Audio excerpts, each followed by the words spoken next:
Hey guys, tonight we begin with something very relatable. Sleep, or more accurately, how medieval people slept, which turns out to be far weirder than most of us could imagine. So before you get comfortable, take a moment to like the video and subscribe, but only if you genuinely enjoy what I do here. And let me know in the comments where you're tuning in from and what time it is for you. It's always fascinating to see who's joining us from around the world. Now dim the lights, maybe turn on a fan for that soft background hum, and let's ease into tonight's journey together. Before electricity, TikTok and sleep hygiene influences, medieval people approached nighttime with a schedule that would baffle the modern melatonin enthusiast.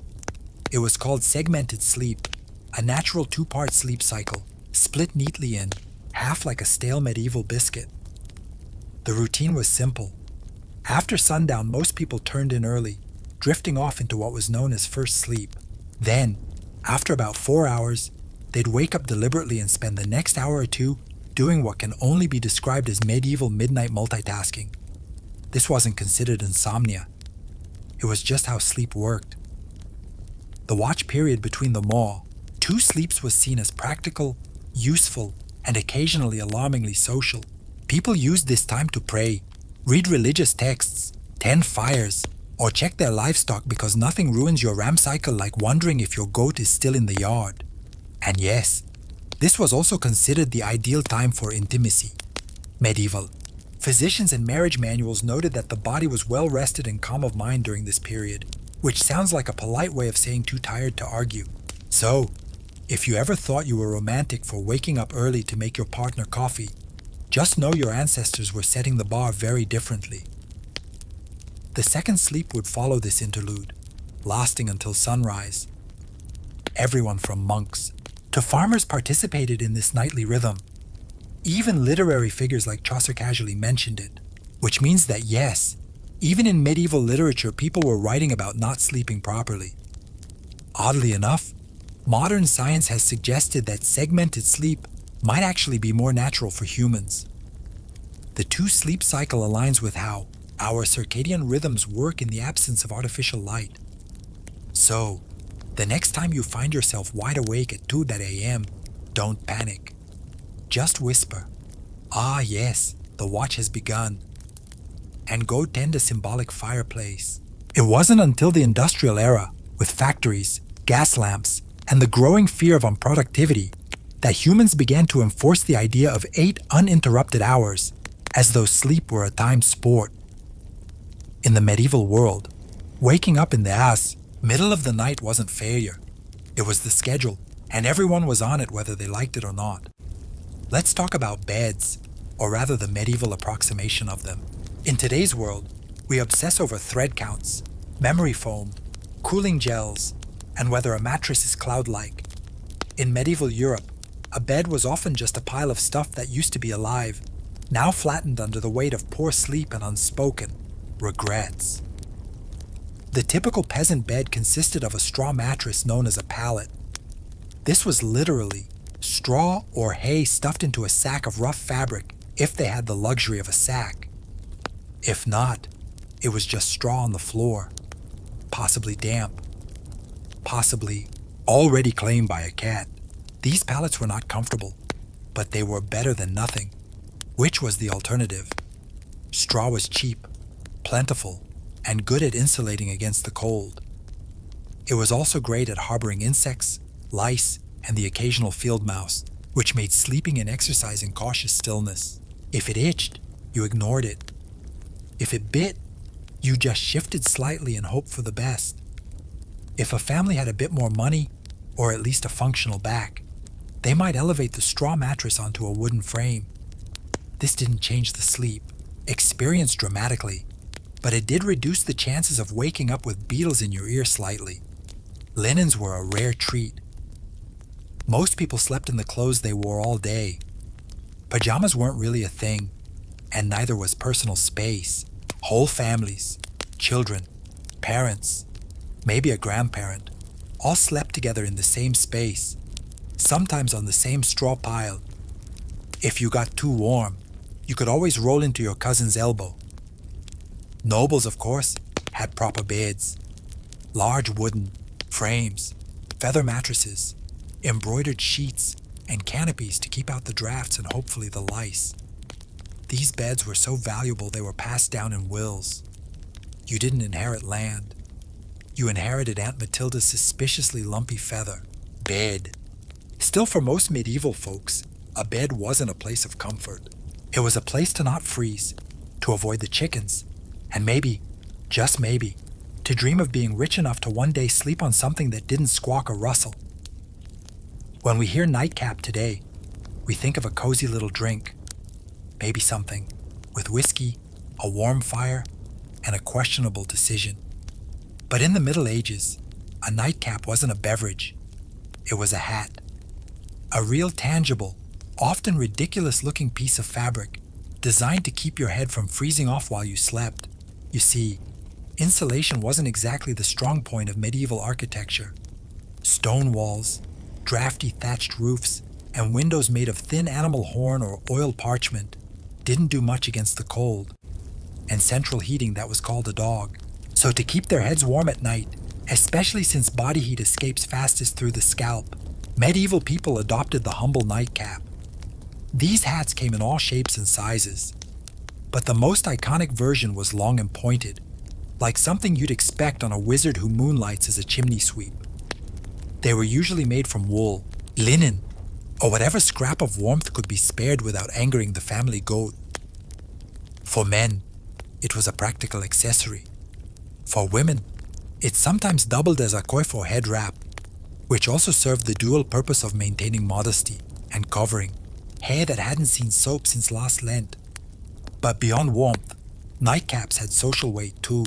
In some regions, married women were expected to cover their heads at all times.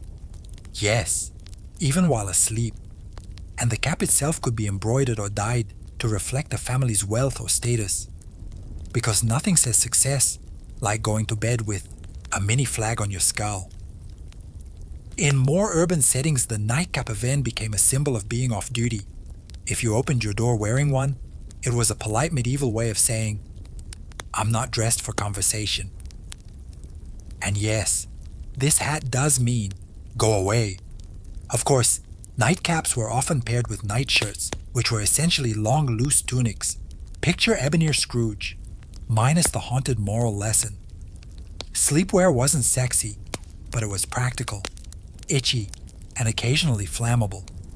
Today, the idea of sleeping next to a stranger is generally limited to red-eye flights, overly ambitious camping, trips, or the occasional bizarre Airbnb mix-up. But in medieval Europe, this was completely normal and not at all optional. Let's say you're a traveling merchant, a pilgrim, or just someone whose mule gave up halfway to Norwich. You find an inn, a rare luxury in itself, and ask for a place to sleep. What you get is not a room or a bed, or even a particularly clean floor. What you get is a spot in a bed that's already occupied. Medieval inns operated more like human bunkhouses than modern hotels. Privacy was not expected. If the bed had space, you were sharing it, usually with complete strangers who might snore, talk in their sleep, or have a suspicious number of boils. This was not considered rude. It was just efficient use of resources. Beds could host 2, 3, even 4 travelers, depending on size and social tolerance. In larger cities, you might end up in a dormitory-like hall with rows of beds and absolutely zero personal space. Snoring contests were unjudged. Elbow territory was fiercely contested. Sometimes men and women were separated, but not always. Some inns tried to assign beds by profession. Blacksmiths with blacksmiths, clergy with clergy, thieves with other thieves allegedly. But often it was first come, first sprawled. And while this might sound like a nightmare to modern germaphobes, back then it was an upgrade from sleeping outdoors with the wolves, the rain, and the occasional peasant uprising. Worried about theft?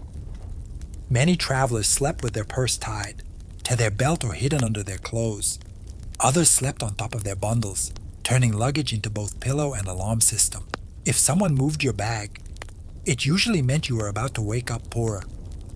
The rich, of course, did not suffer this fate. Nobles traveled with entourages and camped in relative comfort or demanded their own rooms if an innkeeper valued their roof. In the medieval world, going to bed wasn't just about pulling up a blanket and drifting off. It was a spiritual operation, a nightly gamble, where the stakes were your eternal soul. People didn't just sleep, they prepared to potentially die, hence the popularity of bedtime prayers. Forget lavender spray or calming podcasts. Medieval sleepers wound down with confessions, psalms, and soul-cleansing spiritual clauses, just in case they died somewhere between good night and dawn. The idea was simple. You could die at any moment from illness, fire, demons, or most dangerously being over 30 in the year 1247. So, you'd better say your prayers, not because it was comforting, but because hell was terrifying, and you didn't want to show up uninvited, unwashed, and spiritually disheveled. One common version: if I should die before I wake, I pray the Lord my soul to take. Sweet, right? Except it's basically a legal document written by a 7-year-old acknowledging death as a likely bedtime outcome. Many adults had a whole catalog of prayers for different threats. One for when you were feeling guilty. One for when you thought the devil might be hiding in the rafters. One for plague prevention, which unfortunately aged poorly. Some even prayed to specific saints known for watching over sleepers, kinda like holy bouncers guarding your soul at the club door. The really devout monks, nuns, and overly anxious nobles ended their day with Compline, the final prayer service before bed. After Compline, they took a vow of silence, which wasn't hard because everyone was already exhausted, underfed, and mildly afraid of the dark. Children were also encouraged to pray, in part because it was good for their souls, and in part because it gave them something to do other than ask why the dog was in their bed again. Parents reminded them that angels were watching, which sounds adorable, until you realize it was less guardian angel and more celestial surveillance system. In short, prayer before sleep was less about peace and more about last-minute damage control.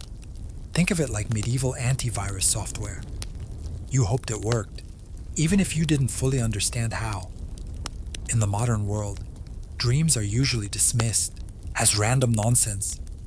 Stress, too much cheese, or your brain trying to file paperwork in the dark. But in the medieval world, dreams were taken very seriously, as in eternal consequences serious. Dreams weren't just dreams. They were considered messages from God, saints, the devil, your guardian angel, or possibly that weird relic you kissed last Sunday. Some dreams were divine revelations. Others were demonic temptations. Either way, you were supposed to pay attention and possibly write it down, or confess it or fast for 3 days just to be safe. Theologians, monks, and self-proclaimed visionaries spent an alarming amount of time interpreting dreams. Entire texts were dedicated to decoding them. Dreamt of fire might be hell. Dreamt of water could mean purification or drowning. Dreamt of a man with a goat's head juggling fish. You better call a priest immediately, and possibly move. Medieval people believed that what happened in dreams mattered because your soul was still active while you slept. This meant that your actions in a dream could reveal hidden sins or spiritual weaknesses. That mildly embarrassing dream about stealing a loaf of bread, that might be your subconscious confessing your guilt for real-world gluttony, or just hunger. But still, better to confess it anyway, just in case.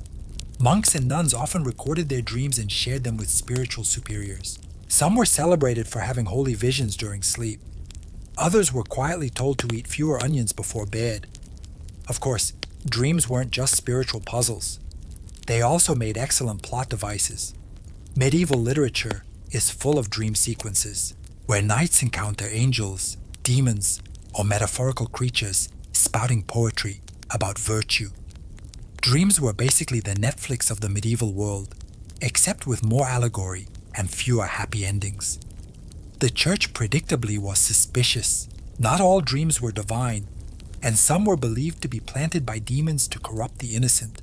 If you dreamt of something you ain't wholesome, it could mean your soul was under attack, or that you just slept too close to the fireplace fumes again. In modern times, some people let their pets sleep in the bed. It's a cozy, if occasionally smelly, arrangement. In the Middle Ages, however, sharing a bed with an animal wasn't a quirky personal choice. It was a heating strategy. Let's start with the basics. Medieval homes weren't exactly built for comfort. Stone walls, no insulation, drafts so aggressive they probably had names. Central heating that was called the family pig. In peasant homes, it wasn't unusual for humans and livestock to sleep in the same room, sometimes the same bed, and very often the same pile of straw. Chickens wandered freely. Dogs curled up at your feet. Pigs snorted softly beside the hearth.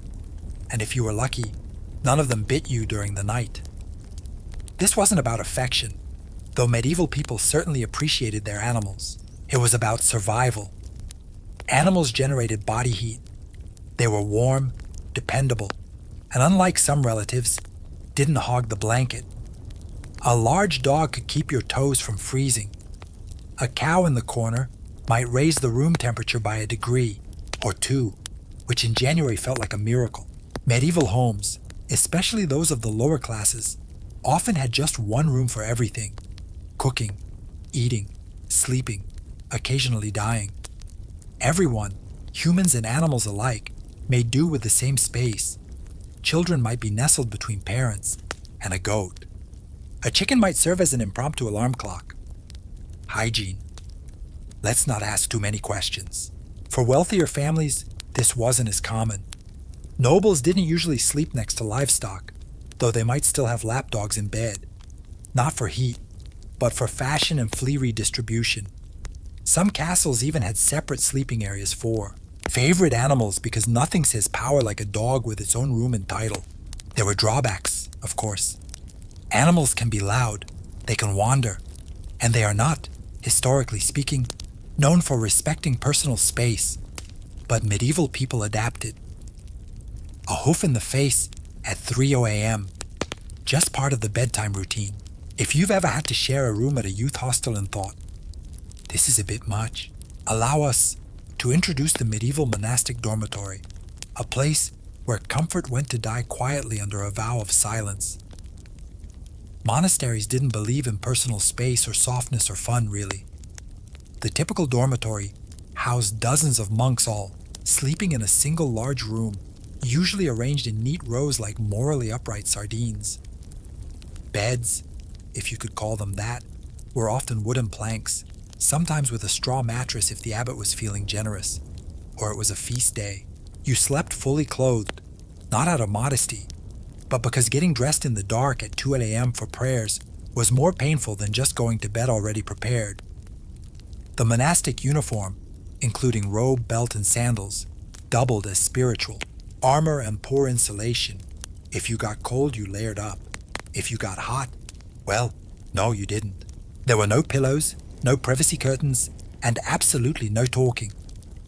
Silence was enforced, not suggested, under the rule of Saint Benedict. If you rolled over and groaned too loudly, you might find yourself on chamber pot duty for a week. Snoring, however, was a gray area. You couldn't control it, but if it became disruptive, the Lord might still hold you accountable, or at least your cellmates would. Lighting was minimal. One candle, maybe. You didn't need to see. You just needed to lie. Still and not sin. That was the goal. Despite the austerity, monks believed their Spartan beds were training for the afterlife. Preparation for the soul's journey by denying the flesh any excess. Sleep was not a pleasure. It was a necessity monitored and scheduled like everything else. Some monks even slept sitting up just to avoid any hint of luxury or dreams or circulation. Compared to this, peasant straw piles and snoring pigs almost seem luxurious. At least the pig didn't judge you. Let's talk about something that would horrify most modern sleepers. Waking up voluntarily at 2 a.m. and not for a bathroom break or a doom scroll, but for prayer. Loud, cold, candle-lit prayer. In medieval monasteries, this was standard practice. Monks and nuns followed a rigid daily schedule based on the canonical hours, which included matins, the first service of the day, and by day, we mean the darkest part of the night. when even the owls were still deciding whether to wake up. The bell would toll, often rung by someone who drew the short straw, and the entire dormitory of robed, sleep-deprived souls would shuffle, off to the chapel in silence. And yes, still in full clothing, because monks didn't do pajamas. The only layering system they believed in was spiritual.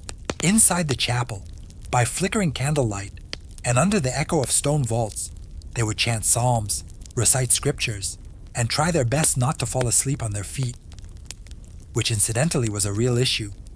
There are records of monks being punished for dozing mid-prayer, usually with extra chores or more prayers. You fell asleep in matins. Congratulations, you now get to lead the next one. Matins could last an hour or more. Some particularly enthusiastic orders stretched it to 2.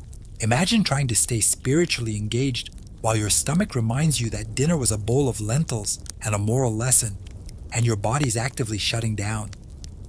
After the service, monks would either return to bed for their second sleep, or in stricter orders move straight into study or manual labor, because nothing says holy discipline like threshing wheat on 4 hours of fragmented rest. Why so early? The idea was to sacrifice comfort and dedicate the first and quietest part of the night to God uninterrupted by the temptations of daylight, warmth, or REM cycles. It was a powerful symbol of devotion, or at least it was once you got over the numb feet, the candle smoke, and Brother Ambrose's off-key chanting. In the modern world, sleeping alone is often framed as a luxury, a sign of independence, peace, or just an ability to control the blanket. In the medieval world, though, sleeping alone was considered suspicious, impractical, or just downright unsafe. Let's start with the basics. Warmth. Beds, as we've established, weren't exactly toasty. Stone walls and open chimneys didn't do much to trap heat, and central heating was still several plagues away. So, people shared beds for body heat, not out of intimacy, but out of basic thermal desperation. Children slept with siblings, parents, legal document written by a 7-year-old acknowledging death as a likely bedtime outcome. Many adults had a whole catalog of prayers for different threats. One for when you were feeling guilty. One for when you thought the devil might be hiding in the rafters. One for plague prevention, which unfortunately aged poorly. Some even prayed to specific saints known for watching over sleepers. Kind of like holy bouncers guarding your soul at the club door. The really devout monks, nuns, and overly anxious nobles ended their day with Compline, the final prayer service before bed. After Compline, they took a vow of silence, which wasn't hard because everyone was already exhausted, underfed, and mildly afraid of the dark.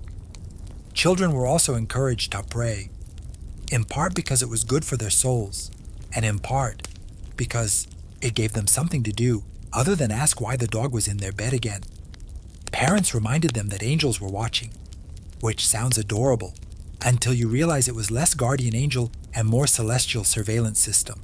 In short, prayer before sleep was less about peace and more about last-minute damage control. Think of it like medieval antivirus software. You hoped it worked, even if you didn't fully understand how. In the modern world, dreams are usually dismissed as random nonsense. Stress, too much cheese, or your brain trying to file paperwork in the dark. But in the medieval world, dreams were taken very seriously, as an eternal consequence is serious. Dreams weren't just dreams. They were considered messages from God, saints, the devil, your guardian angel, or possibly that weird relic you kissed last Sunday. Some dreams were divine revelations, others were demonic temptations. Either way, you were supposed to pay attention and possibly write it down or confess it or fast for 3 days just to be safe. Theologians, monks, and self-proclaimed visionaries spent an alarming amount of time interpreting dreams. Entire texts were dedicated to decoding them. Dreamt of fire might be hell. Dreamt of water could mean purification or drowning. Dreamt of a man with a goat's head juggling fish. You'd better call a priest immediately and possibly move. Medieval people believed that what happened in dreams mattered because your soul was still active while you slept. This meant that your actions in a dream could reveal hidden sins or spiritual weaknesses. That mildly embarrassing dream about stealing a loaf of bread, that might be your subconscious confessing your guilt for real-world gluttony or just hunger. But still, better to confess it anyway, just in case. Monks and nuns often recorded their dreams and shared them with spiritual superiors. Some were celebrated for having holy visions during sleep. Others were quietly told to eat fewer onions before bed. Of course, dreams weren't just spiritual puzzles. They also made excellent plot devices. Medieval literature is full of dream sequences, where knights encounter angels, demons, or metaphorical creatures spouting poetry about virtue. Dreams were basically the Netflix of the medieval world, except with more allegory and fewer happy endings. The church predictably was suspicious. Not all dreams were divine, and some were believed to be planted by demons to corrupt the innocent. If you dreamt of something unwholesome, it could mean your soul was under attack, or that you just slept too close to the fireplace fumes again. In modern times, some people let their pets sleep in the bed. It's a cozy, if occasionally smelly, arrangement. In the Middle Ages, however, sharing a bed with an animal wasn't a quirky personal choice. It was a heating strategy. Let's start with the basics. Medieval homes weren't exactly built for comfort. Stone walls, no insulation, drafts so aggressive they probably had names. Central heating that was called the family pig. In peasant homes, it wasn't unusual for humans and livestock to sleep in the same room, sometimes the same bed, and very often the same pile of straw. Chickens wandered freely. Dogs curled up at your feet. Pigs snorted softly beside the hearth. And if you were lucky, none of them bit you during the night. This wasn't about affection, though medieval people certainly appreciated their animals. It was about survival. Animals generated body heat. They were warm, dependable, and unlike some relatives, didn't hog the blanket. A large dog could keep your toes from freezing. A cow in the corner might raise the room temperature by a degree or two, which in January felt like a miracle. Medieval homes, especially those of the lower classes, often had just one room for everything: cooking, eating, sleeping, occasionally dying. Everyone, humans and animals alike, made do with the same space. Children might be nestled between parents and a goat. A chicken might serve as an impromptu alarm clock. Hygiene. Let's not ask too many questions. For wealthier families, this wasn't as common. Nobles didn't usually sleep next to livestock, though they might still have lapdogs in bed. Not for heat, but for fashion and flea redistribution.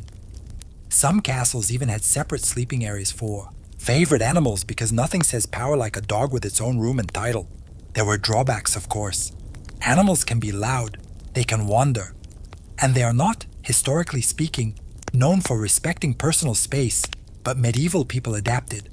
A huff in the face at 3 a.m., just part of the bedtime routine. If you've ever had to share a room at a youth hostel and thought, this is a bit much, allow us to introduce the medieval monastic dormitory, a place where comfort went to die, quietly under a vow of silence. Monasteries didn't believe in personal space, or softness or fun really. The typical dormitory housed dozens of monks all, sleeping in a single large room, usually arranged in neat rows like morally upright sardines. Beds, if you could call them that, were often wooden planks, sometimes with a straw mattress if the abbot was feeling generous, or it was a feast day, you slept fully clothed, not out of modesty, but because getting dressed in the dark at 2 a.m. for prayers was more painful than just going to bed already prepared. The monastic uniform, including robe, belt, and sandals, doubled as spiritual. Armor and poor insulation. If you got cold, you layered up. If you got hot, well, no, you didn't. There were no pillows, no privacy curtains, and absolutely no talking. Silence was enforced, not suggested, under the rule of St. Benedict. If you rolled over and groaned too loudly, you might find yourself on chamber pot duty for a week. Snoring, however, was a gray area. You couldn't control it, but if it became disruptive, the Lord might still hold you accountable, or at least your cellmates would. Lighting was minimal. One candle, maybe. You didn't need to see. You just needed to lie, still and not seen. That was the goal. Despite the austerity, monks believed their Spartan beds were training for the afterlife, preparation for the soul's journey by denying the flesh any excess. Sleep was not a pleasure. It was a necessity monitored and scheduled like everything else. Some monks even slept sitting up just to avoid any hint of luxury or dreams or circulation. Compared to this, peasant straw piles and snoring pigs almost seemed luxurious. At least the pig didn't judge you.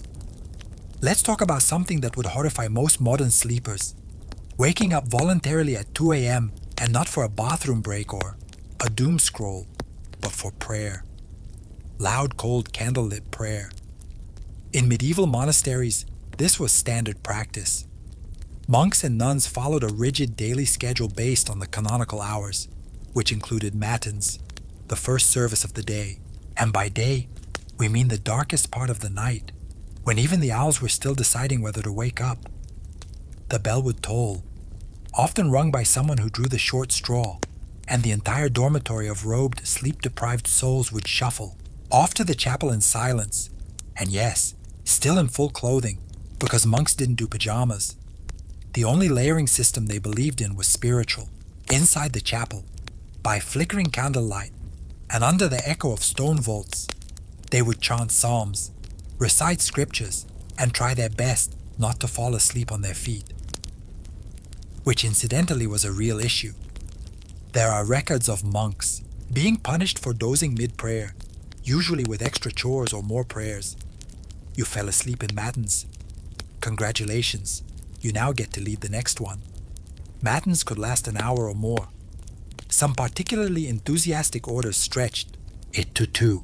Imagine trying to stay spiritually engaged while your stomach reminds you that dinner was a bowl of lentils and a moral lesson, and your body is actively shutting down. After the service, monks would either return to bed for their second sleep, or in stricter orders move straight into study or manual labor, because nothing says holy discipline like threshing wheat on 4 hours of fragmented rest. Why so early?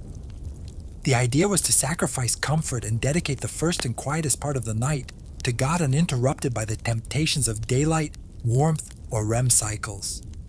It was a powerful symbol of devotion, or at least it was once you got over the numb feet, the candle smoke, and Brother Ambrose's off-key chanting. In the modern world, sleeping alone is often framed as a luxury, a sign of independence, peace, or just an ability to control the blanket. In the medieval world, though, sleeping alone was considered suspicious, impractical, or just downright unsafe. Let's start with the basics. Warmth. Beds, as we've established, weren't exactly toasty. Stone walls and open chimneys didn't do much to trap heat, and central heating was still several plagues away. So, people shared beds for body heat, not out of intimacy, but out of basic thermal desperation. Children slept with siblings, parents, and sometimes the neighbor's kid if they were visiting. It was like a sleepover, but nobody asked if you wanted to be there. But beyond warmth, there was a spiritual reason for sleeping in groups. Many people believed the night was when the devil worked overtime. Alone in the dark, your soul might be vulnerable to temptation, or worse, possession. Having others nearby created a kind of moral buffer zone. If something went wrong, at least someone would witness it or catch the demon first. For children, being alone at night was practically unthinkable, not just for comfort, but because ghosts, fairies, and wandering spirits were all part of the nightly landscape. Tales warned against solitary sleep as a gateway to mischief and spiritual peril. And unlike today's bedtime stories, these tales didn't end in hugs. They ended in disappearances. Even married couples often shared their beds with children, servants, or random guests. Privacy was not a concept so much as a modern myth. In fact, the idea of two people sleeping alone in a giant bed was so foreign that it would have been considered either wasteful or deeply, deeply suspicious. In religious contexts, even monks often slept communally. And if someone was assigned to sleep alone, it was often for disciplinary reasons. Yes, in some cases being alone in bed was literally a punishment. Medieval logic, solitary sleep grants opportunity for sin. Group sleep, public accountability. Next time you're curled up in your own bed with your own blanket in a room that doesn't smell like goat, enjoy the silence. In medieval times, you probably have 2 kids, a sheepdog and a cousin in there with you, all of them snoring. If you've ever accidentally fallen asleep sitting up in a lecture, a carriage, or a dentist's waiting room, you probably woke up with a crick in your neck and a deep sense of regret. But in the Middle Ages, sleeping upright wasn't an accident. It was a lifestyle. Some medieval folks, particularly the wealthy or religiously devout, chose to sleep propped up rather than lying flat. Why? A few reasons. None of them particularly restful. First, there was a medical belief that lying flat was bad for digestion, the lungs, or the general balance of the bodily humors. In a world where doctors thought a sneeze could rearrange your soul, this logic made perfect sense. Upright sleeping, they believed, helped avoid congestion of the brain, which sounds ominous, but mostly meant don't drown in your own phlegm. Second, there were spiritual concerns. Lying flat was considered too close to the posture of the dead. You didn't want to confuse God, or worse, attract attention from the angel of death by sleeping in the same position used at funerals. Superstitious? Absolutely. But when your local priest doubled as the community's health consultant, you picked your battles carefully. As a result, people often slept partially reclined, supported by large bolsters, pillows, or the wooden headboard, equivalent of a medieval lazy boy. Nobles sometimes had their beds rigged with angled supports to maintain a semi-seated posture, perfect for digesting one's evening meat pie or fending off surprise demon attacks. Monks took it a step further. In stricter orders, they might even sleep sitting upright on a bench or leaning against a cold wall with nothing but a hood to muffle the discomfort. It wasn't about health, it was about discipline. If you were too comfortable, you might dream. If you dreamed, you might sin. If you sinned, well, welcome to confession at 5 a.m. Needless to say, this wasn't about quality rest. It was about virtue, discomfort, and mildly confusing theology. Forget haunted dreams or goblins under the bed. For medieval people, the real monsters of the night were already in the sheets, small, persistent, and entirely uninterested in your prayers. We're talking, of course, about fleas, lice, and the medieval bedroom's unofficial mascot, the bed bug. Let's not sugarcoat it. Hygiene wasn't exactly medieval Europe's strong suit. Baths were rare, laundry was expensive, and soap was sometimes made from substances better left unnamed. Add that to straw-filled mattresses, shared bedding, and the occasional live chicken underfoot, and you've got the perfect environment for an all-you-can-eat pest buffet. Fleas and lice were so common, they were practically roommates. Peasants dealt with them daily. Nobles, despite their satin sheets and feather beds, were not exempt. In fact, some richer households had dedicated nitpickers, actual servants tasked with removing lice from their employer's hair and clothing. Imagine that as your job title, master of the royal scalp. Bedbugs, meanwhile, were the silent assassins of medieval sleep. They hid in wooden bed frames, mattress seams, and even the cracks in stone walls, emerging at night to feast like tiny vampires. If you ever wondered why medieval people wore nightcaps and slept fully clothed, it wasn't always about warmth. Sometimes it was pest defense armor. Solutions ranged from mildly effective to impressively deranged. Some households burned strong-smelling herbs like wormwood or tansy to repel bugs. Others slept with garlic, onions, or even ashes in the bed, which may have done little for the pests, but certainly kept romance to a minimum. It wasn't just physical discomfort either. Fleas were often seen as symbols of sin or moral impurity, biting reminders of the fall of man and poor bedding choices.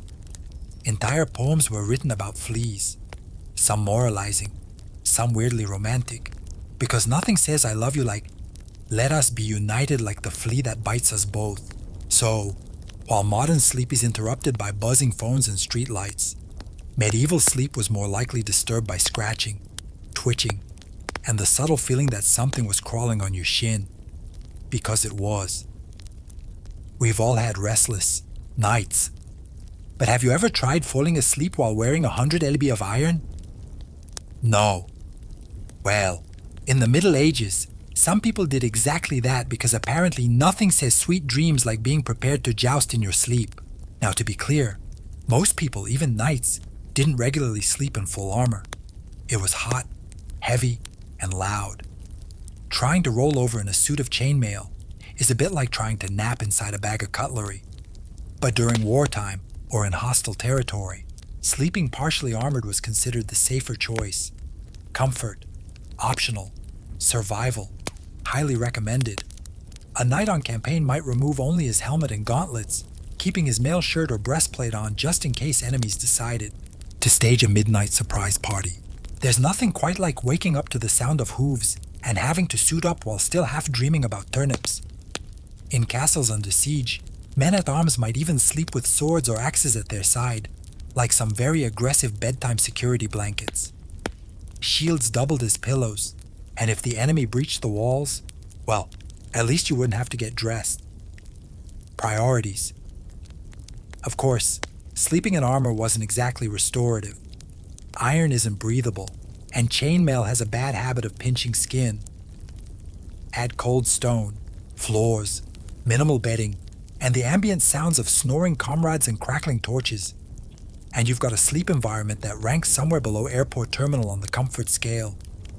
Even those not in battle sometimes wore light protective gear while sleeping in dangerous regions.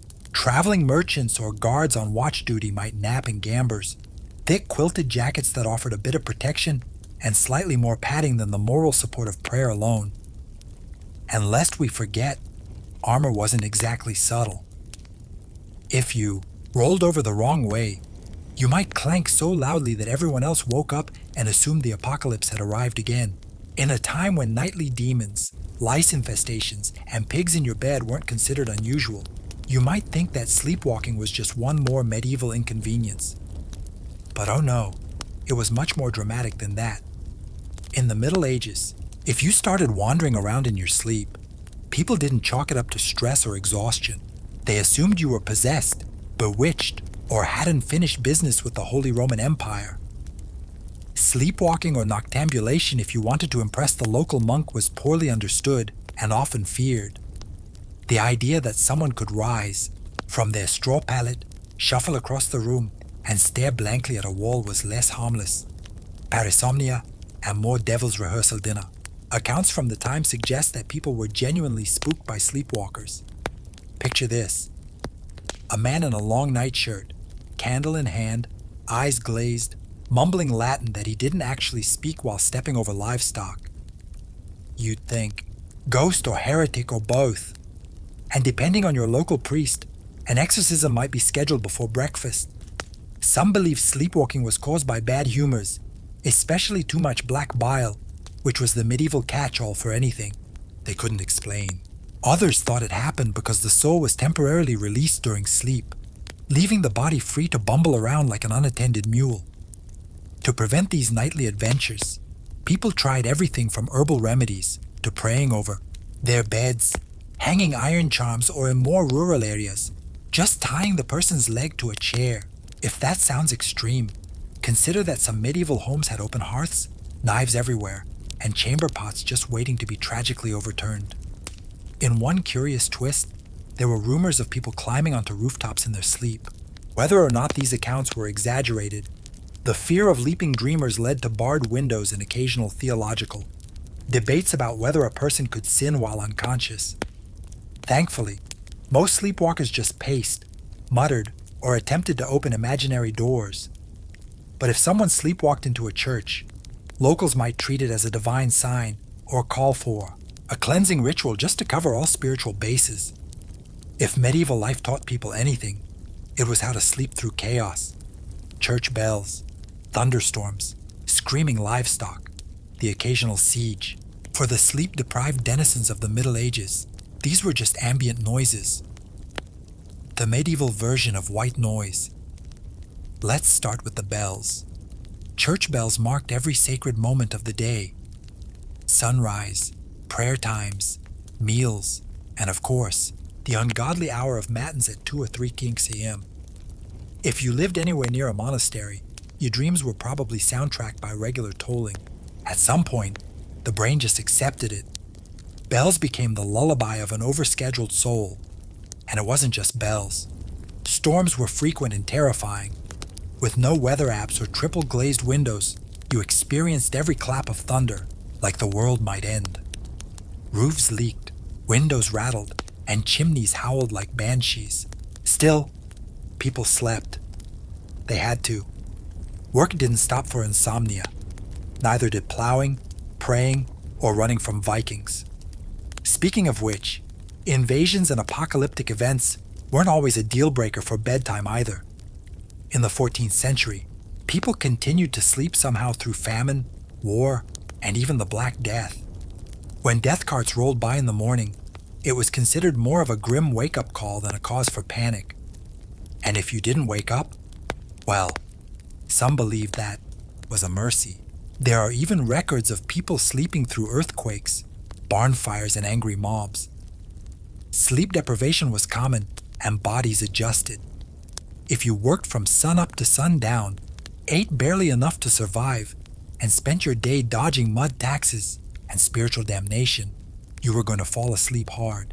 And then there were those who used sleep as a kind of escape hatch. Faced with illness, grief, or fear of the world literally ending, which was forecast roughly every century, some people just curled up under a cloak, mumbled a prayer, and took a nap.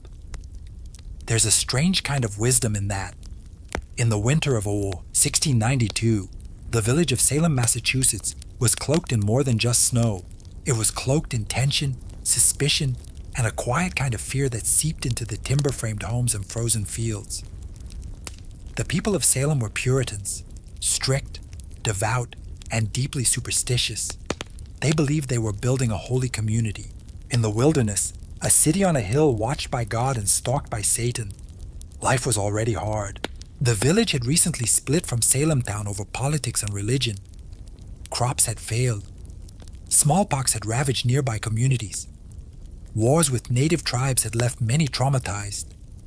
There was friction between neighbors, inheritance disputes, and a deep resentment toward outsiders or anyone who didn't quite fit in. Add to this the long, dark, bitter New England winter, and something was bound to break.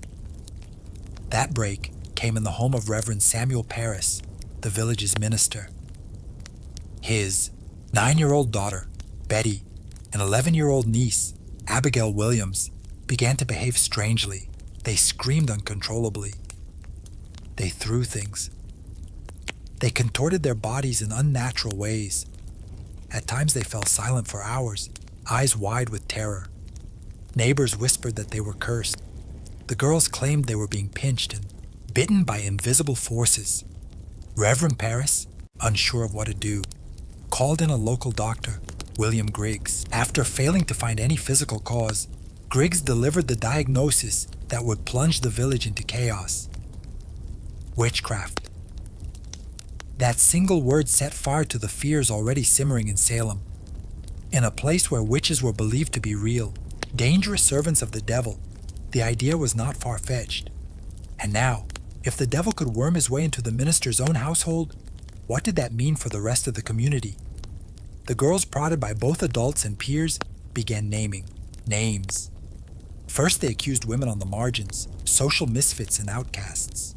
But soon the accusations would reach the respectable, the wealthy, even the pious. Salem was a small village, but what was about to happen would echo far beyond its borders. What began as whispers in the dark would soon become cries from the gallows, and a legacy of paranoia that still haunts America's history books. Once the idea of witchcraft took root in Salem, it spread like ivy, quiet at first, then strangling everything it touched. The afflicted girls, Betty Parris, Abigail Williams, and soon others like Ann Putnam Jr. and Mercy Lewis seemed to grow bolder with each passing day. They convulsed in court, screamed during prayers, and claimed they could see dark spirits hovering over certain villages. It wasn't just childhood imagination. It was theatrical, public, and most disturbingly believed. The first to be accused were those with the least protection, women who already lived on the edges of society. Sarah Good, a homeless beggar, was known for muttering to herself when turned away from doorsteps. People claimed her mumbling was a curse. She smoked a pipe. She snapped at children. She fit the mold of a witch because she didn't fit the mold of a Puritan woman. Sarah Osborne hadn't attended church in over a year and had scandalized the community by marrying her indentured servant after her first husband died, a woman who defied convention, clearly suspect. Tituba, the enslaved woman in Reverend Paris's household, was the most exotic of all. Originating from Barbados, her storytelling, accent, and folklore frightened the villagers. Under pressure, possibly, even physical beatings, Tituba confessed to witchcraft. But instead of clearing the air, her confession blew it wide open. She told a story of a tall man in black, a figure associated with the devil, who asked her to sign a book. She said she saw strange animals, yellow birds, red cats, and even spectral dogs. But most damning of all, she claimed there were other witches in Salem. That was all the court needed to hear. Once Tatuba opened the door, others rushed through it. New names were added weekly. Neighbors turned on neighbors. Old grudges were disguised as righteous accusations. Property disputes turned into spectral assaults. If someone's cow died suddenly, it must have been witchcraft. If a baby cried during a prayer, surely that was the devil's doing. The fear became so infectious that not even the innocent dared to speak out. To defend an accused witch was to invite suspicion upon yourself. Silence was safety. And so, the web of accusations widened, trapping the village in its sticky, unseen threads. Logic was fading. Hysteria was now in control. As accusations mounted and the village reached a fever pitch, the colonial government stepped in. Governor William Phipps, recently appointed and eager to maintain order, established a special court to deal with the chaos. It was called the Court of Oyer and Terminina, from the French meaning to hear and determine. But what it really became was a factory for fear-driven justice. The court convened in Salem town in June of 1692, and it was no ordinary tribunal. Its rules were warped by panic. Instead of requiring hard evidence or reliable witnesses, it allowed something far more dangerous: spectral evidence. Spectral evidence was testimony that a spirit or specter of the accused had afflicted the victim. In other words, if a person claimed to have seen your ghost-like form in a dream choking them, that was admissible in court. Never mind that the accused could be asleep at church or miles away. It was their spirit doing the devil's work. You couldn't cross-examine a dream. And worse, you couldn't disprove it. Children were now treated as star witnesses. Their seizures, screams, and gasps in court became more theatrical by the day. One girl, Mary Walcott, would fall into fits the moment a gay, suspected witch entered the room. If a prisoner looked at her, she shrieked. If they didn't look at her, she shrieked louder. The performances were mesmerizing, and the judges, including the influential Judge Samuel Sewell and Chief Justice William Stoughton, accepted it all. Defense lawyers there were none. The concept didn't exist in colonial trials. If you were accused, you stood alone. If you denied the charges, the afflicted girls writhed in agony. If you confessed, you might be spared death, but only if you named others. The system rewarded lies and punished silence. Worse still, the trials became public spectacles. People traveled from nearby towns to witness them. The accused were paraded into court in shackles, often bewildered, often poor, and almost always powerless. And yet, not everyone believed. Some townsfolk whispered that the girls were faking. Others questioned why only certain types of people were being accused, but few spoke openly. Questioning the court meant questioning the will of God. In Salem, Reason had stepped aside, and the law had become a mirror, reflecting fear, not justice. On June 10th, 1692, the gallows in Salem claimed its first victim, Bridget Bishop. She was not new to scandal. Her reputation made her an easy target. She wore bright red clothing, ran a tavern, and had been accused of witchcraft years earlier. During her trial, neighbors testified that her spirit pinched them in the night, that their babies died after she passed by, and that she kept enchanted dolls. She denied everything. Still, the court found her guilty.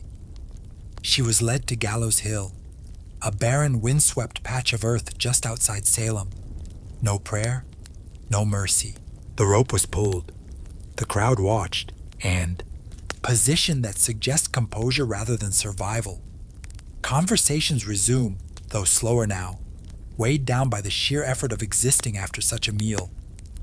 Words are chosen carefully, not out of political caution, but because forming sentences requires energy you no longer possess. Some take to gentle movement, a slow walk through the corridors, perhaps into the gardens where the air feels fresher, and the illusion of health can be briefly restored. It is less about exercise and more about convincing your body that it has not made a catastrophic mistake. The gardens themselves are orderly, controlled, much like the court tries to be, filled with herbs, flowers, and the quiet reminder that nature, unlike the Tudor kitchen, understands restraint. Others remain seated, engaging in quieter pursuits, cards, dice, small games that require just enough attention to pass the time without demanding actual thought. Music may drift through the halls, lutes, viols, soft voices attempting harmony. It is pleasant, almost calming, if you ignore the fact that half the audience is still negotiating with their stomachs. And then there is the business of court, which never truly stops. Deals are hinted at, favors requested, alliances reinforced. The afternoon is a subtle battlefield. No raised voices, no dramatic gestures, just quiet conversations that carry more weight than any feast. A shared drink earlier becomes a shared understanding now. A laugh at the table becomes an agreement later. All the while, servants continue their silent work, clearing, resetting, preparing. Because despite what your body insists, the day is not finished. Another meal will come. It always does. There is a strange calm in this moment, a pause between indulgences, a fragile peace where no one is actively eating. And yet, everyone knows they will be again soon. You tell yourself you will show restraint next time. Eat less. Drink less. Be sensible. And somewhere in the distance, the kitchens are already proving you wrong. Just when your body begins to believe the worst is over. When digestion has settled into a fragile, uneasy peace, the Tudors return to the table. Supper arrives not as a necessity, but as a statement. The day will not end quietly. Not here, not now. At the court of Henry VIII, supper is smaller than the midday feast. Technically, this is the sort of technicality that historians enjoy and stomachs strongly dispute. Compared to dinner, yes, it is lighter. But that is like saying a storm is milder because fewer roofs were removed. The hall glows with candlelight now, softer, warmer, almost forgiving. Shadows stretch along the walls, flickering over tapestries that tell stories of conquest and power. Stories that feel oddly appropriate given what is about to happen to the food. The dishes arrive again. Roasted meats, though fewer in number, still rich and unapologetic. Pies, because clearly the earlier ones did not leave a lasting impression. Broths and pottages make an appearance, offering something closer to comfort. Though even these are thick, heavy, and determined to remind you of their presence. Bread returns as it always does, reliable, unavoidable. A constant companion in this long unbroken relationship between the court and excess. There is a different mood now, less urgency, more indulgence. The pressure to impress has softened into a kind of shared surrender. You are all here, all equally committed or trapped in this rhythm. Laughter comes easier, perhaps helped along by the steady flow of wine that unsurprisingly has not stopped. Music grows more prominent. Voices rise. What began as polite entertainment shifts into something looser, more human. Jokes are told, stories exaggerated. Someone inevitably laughs a little too loudly, a little too long, and no one is entirely sure if it is joy or exhaustion. And still, the watching never stops. Even in this softer light, the court observes. Who eats with restraint? Who dives back in with alarming enthusiasm? Who pretends they are not struggling? Reputation is built not just on victories and alliances, but on these quiet moments.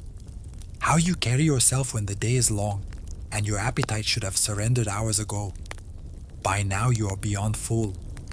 You exist in a strange state of acceptance. This is simply how things are. The night deepens, the candles burn lower, and still the table remains set. You might think naively, bravely that supper marks the end, that the body, having endured breakfast, dinner, and supper, would be granted mercy. Tudor England disagrees quietly, firmly, almost politely, because as the night deepens at the court of Henry VIII, something dangerous happens. People grow comfortable, and comfortable, people historically make terrible decisions, especially when food is still within reach. Late night eating is less structured, more chaotic. The formal courses are gone, the strict order dissolved, replaced by a steady drift of small indulgences. Trenches of bread remain as they always do, joined by slices of cold meat, leftover, pies, and whatever the kitchens deem too valuable or too delicious to put away. This is the hour of grazing. You take a piece here, a bite there, telling yourself it hardly counts. After all, it's not a meal. It's just continued existence. Someone passes a plate of spiced pastries. You accept. It would be rude not to. A servant refills your cup again. You don't recall asking, but declining now would create questions. And questions in this environment are rarely harmless. The atmosphere shifts. The sharp edges of court life have softened under layers of wine and exhaustion. Conversations drift, less guarded now, more honest, or at least more careless. Secrets slip out, not because they are meant to, but because the effort to keep them contained has quietly evaporated somewhere between the second and third cup of Hippocrates. Music lingers in the background slower now, almost drowsy. Lutes humbly, voices lower as if the entire court is exhaling at once. It is a rare kind of intimacy, not the formal unity of ceremony, but the shared vulnerability of people who have eaten and drunk far beyond reason. And yet even here, the performance never fully disappears. You still sit a certain way, speak a certain way, laugh just enough, but not too much, because tomorrow all of this will be remembered or worse, misremembered. The food itself becomes secondary.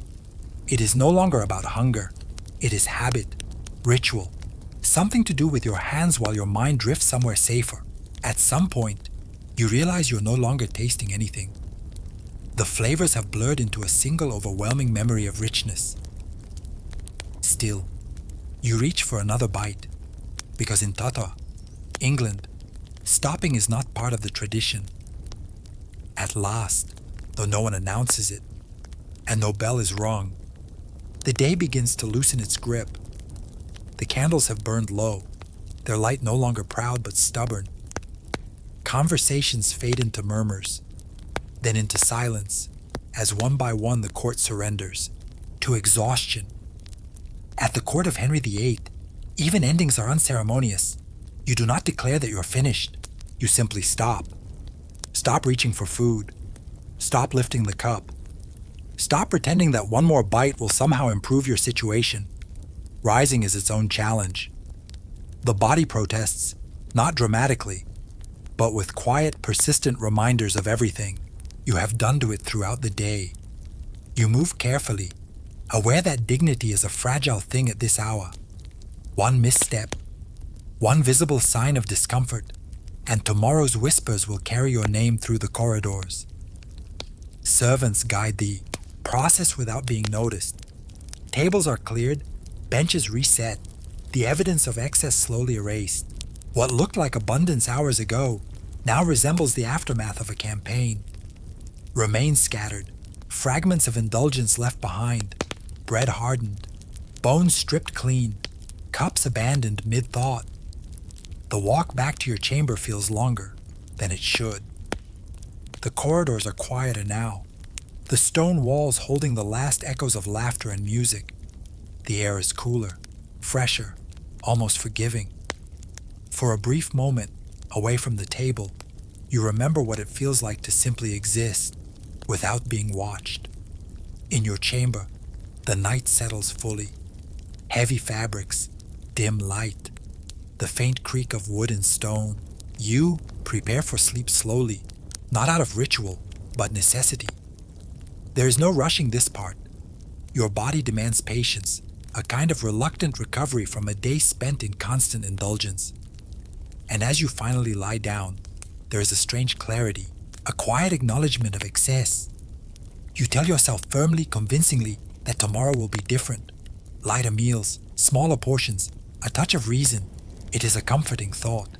Completely unrealistic, of course, because somewhere beyond your chamber walls, the kitchens are already stirring, fires being lit, bread being prepared, meat selected. The next day, quietly assembling itself piece by piece. And when morning comes, the cycle will begin again. In ancient Rome, sleep was never just sleep. It was a negotiation, a quiet, vulnerable state where the mind loosened its grip on reality. And something else was believed to step in. Not imagination, not coincidence, something deliberate. For the Romans, dreams were not dismissed as meaningless fragments of the day.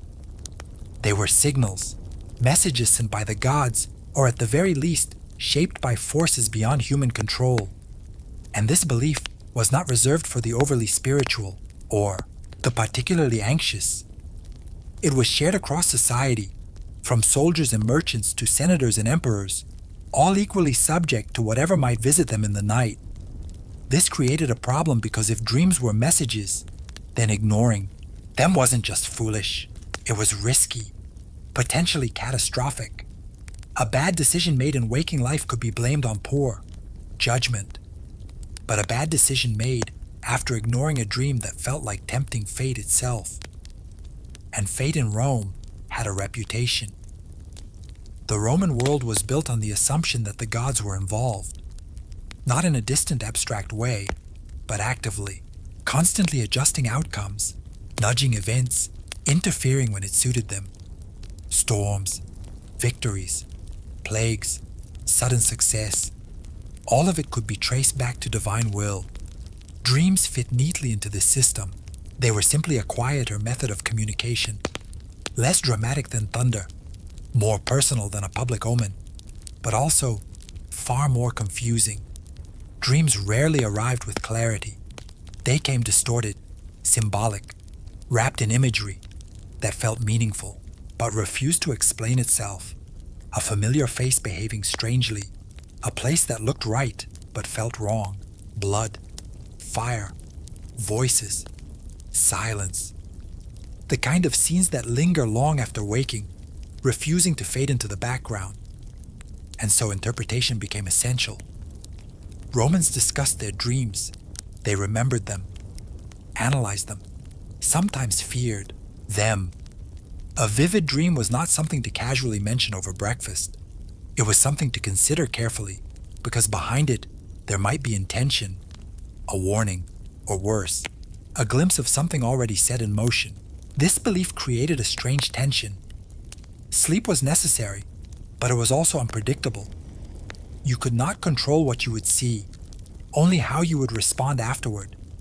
And in a world where decisions shaped empires, even a dream, unclear, unsettling, easily misunderstood, could quietly influence the course of history, which meant that every night carried a question. What exactly were you about to be told? Once you accept that your dreams might be messages from the divine, you run into an immediate and deeply Roman problem. What exactly did the gods mean? Because if the gods wished to communicate clearly, they showed no consistent interest in doing so. Instead, They preferred symbolism, layers of it, the kind that leaves you staring at the ceiling at dawn, wondering whether that dream about a collapsing wall means political disaster, or that you simply slept badly. This is where interpretation becomes less a luxury and more a necessity. Romans did not trust themselves to decode these messages alone, and honestly, they were right not to. So they turned to specialists, dream interpreters, philosophers, priests, people who claimed to understand the strange language of the night. Among the most influential voices was Artidodorus, whose work essentially tried to organize chaos into something resembling logic. A bold move, considering dreams have never shown much respect for logic. Artidodorus approached dreams like puzzles. Every image, every detail, every emotion had potential meaning. But, and this is where it becomes complicated, that meaning depended entirely on context. Who you were, your status, your current situation. A dream of falling might mean failure for one person, but liberation for another, which is helpful in the same way a map that changes every time. You look at it as helpful. Still, people believed because they needed to. Dream interpretation wasn't just about curiosity. It was about control. If the gods were sending warnings, then understanding those warnings meant you could act, adjust, avoid disaster, or at least pretend you had some influence over what was coming. And this belief spread far beyond the private sphere. Dreams were discussed openly, sometimes even publicly. A particularly vivid or troubling dream could ripple through a household, a military camp, even the political elite. It became a topic, a concern, something that required attention. But here's the uncomfortable truth. Interpretation was never exact. It was shaped by the interpreter, by their biases, by what they thought you needed to hear, or what you were willing to believe.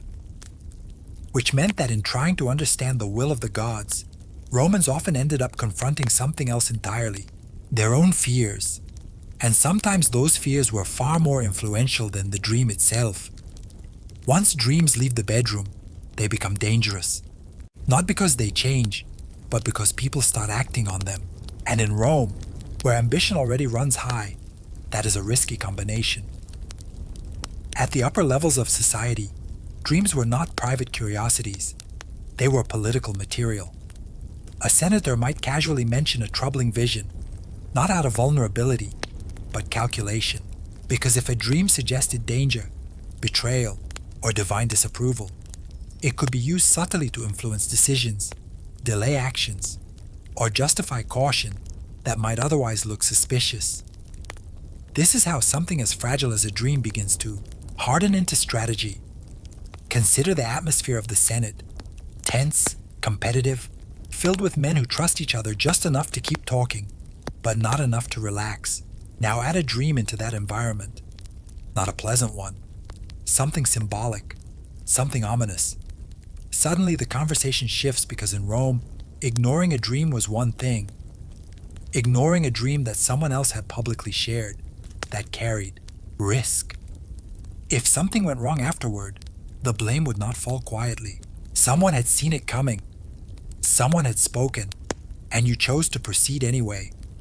Few examples capture this better than the final days of Julius Caesar. His wife Calpurnia reportedly dreamed of his death. Visions so vivid, so unsettling, that she begged him not to attend the Senate on that fatal morning. It was not a political maneuver. It was fear, pure and immediate. For a moment, it worked. Caesar hesitated.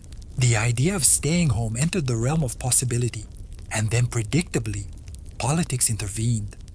Pride, reputation, the need to appear unshaken. These things weighed more than a dream, or at least they seemed to. We know how that ended, and Rome remembered, not just the assassination itself, but the warning that came before it. The dream that, in hindsight, felt less like symbolism and more like a misinstruction. This is the quiet power of dreams in Roman politics. They rarely forced decisions, but they influenced the atmosphere around them. They introduced doubt. And in a world built on confidence and control, doubt was often enough. Because once a dream is spoken aloud, it stops being imaginary. It becomes a possibility. If dreams could influence senators, they had even more room to operate among soldiers. Men already standing on the edge of uncertainty, where belief and fear tend to blend into something dangerously persuasive. In the Roman military world, sleep before battle was never peaceful. Not because of noise or discomfort, though there was plenty of both, but because of expectation. Tomorrow might bring victory or death. And in that fragile space between the two, dreams were taken very seriously. A soldier waking from a vivid dream did not simply shrug and move on.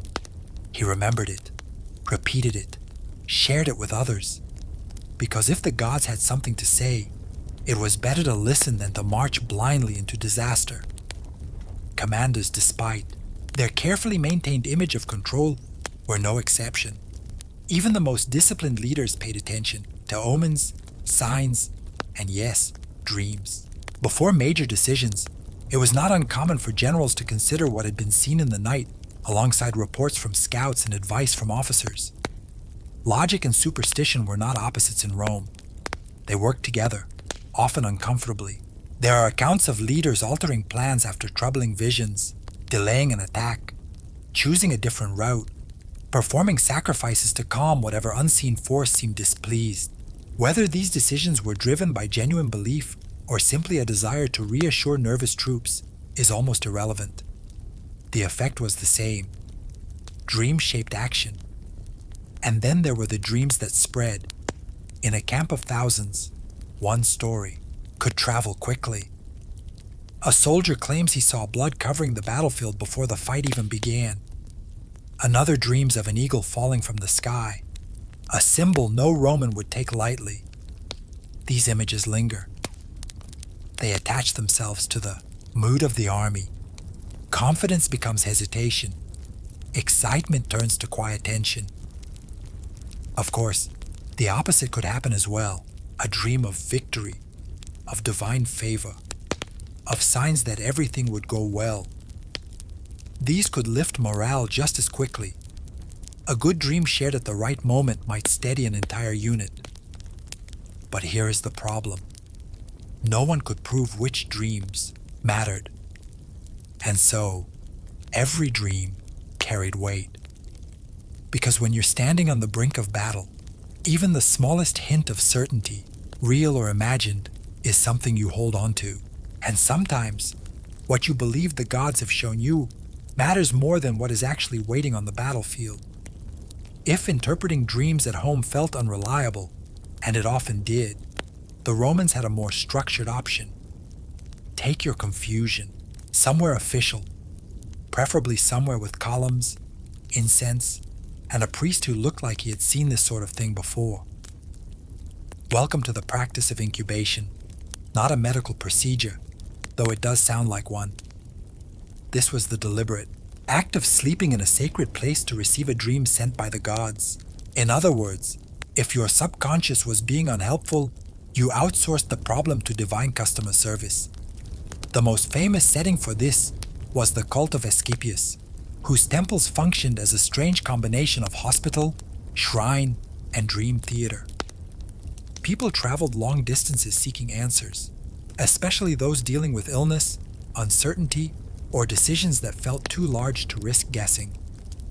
The process was not casual.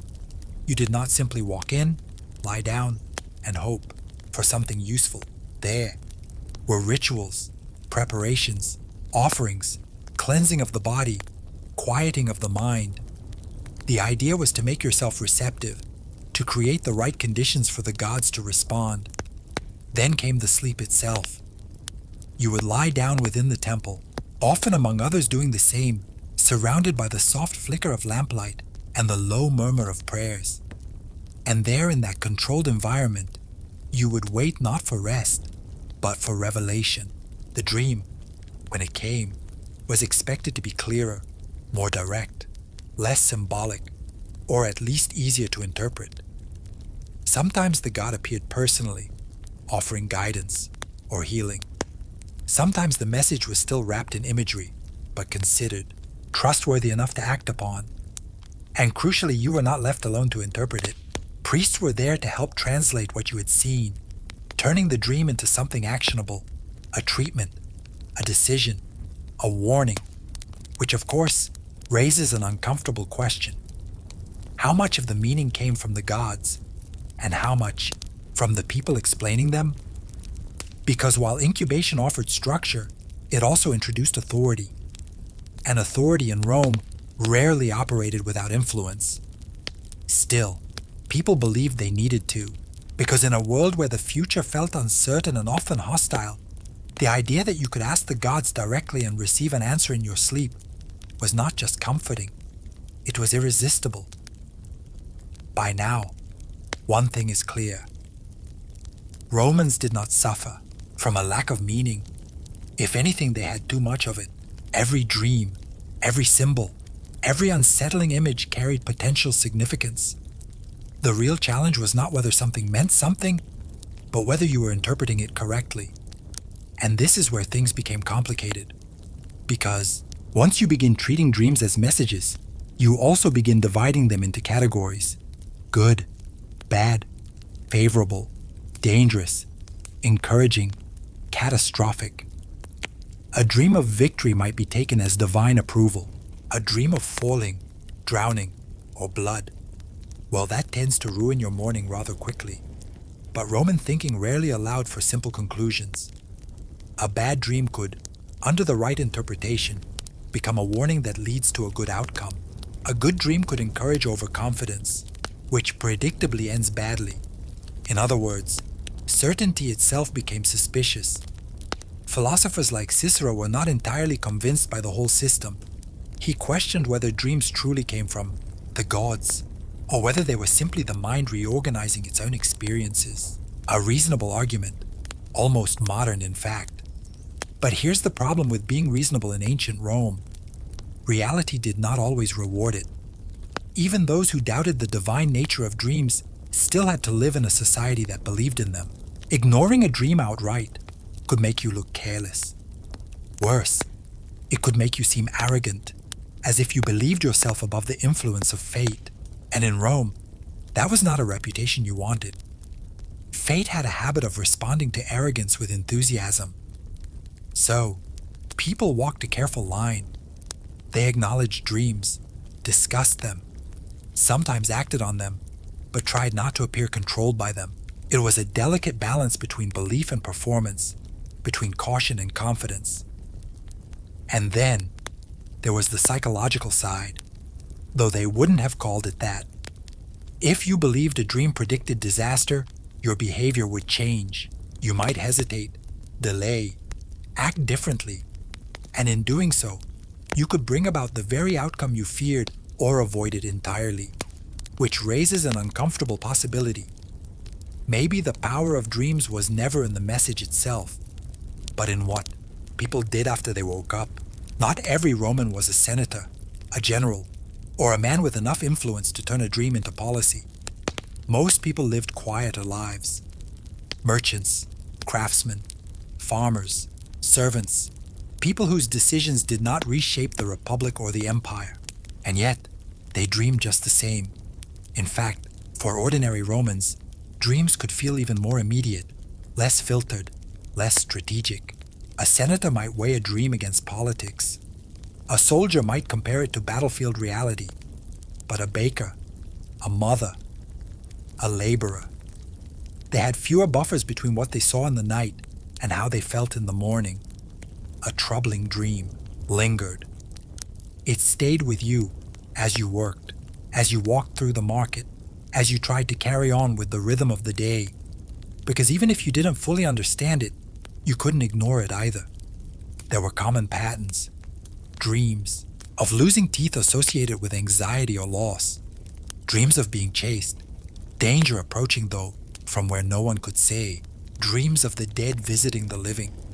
These carried particular weight, suggesting unfinished business, warnings, or the simple unsettling reminder that the boundary between worlds was not as firm as one might hope. Families talked about these things quietly, of course, over food. In the early morning, when the memory was still sharp, someone might suggest a meaning. Someone else might disagree, and slowly a shared interpretation would form. Not because it was proven, but because it felt right. Small actions followed. A delay in a journey, a prayer offered at a household shrine, a cautious decision made where confidence might have once been. Nothing dramatic, but enough to shift the course of a day, or sometimes more. And then there were the dreams that comforted. Not all were warnings.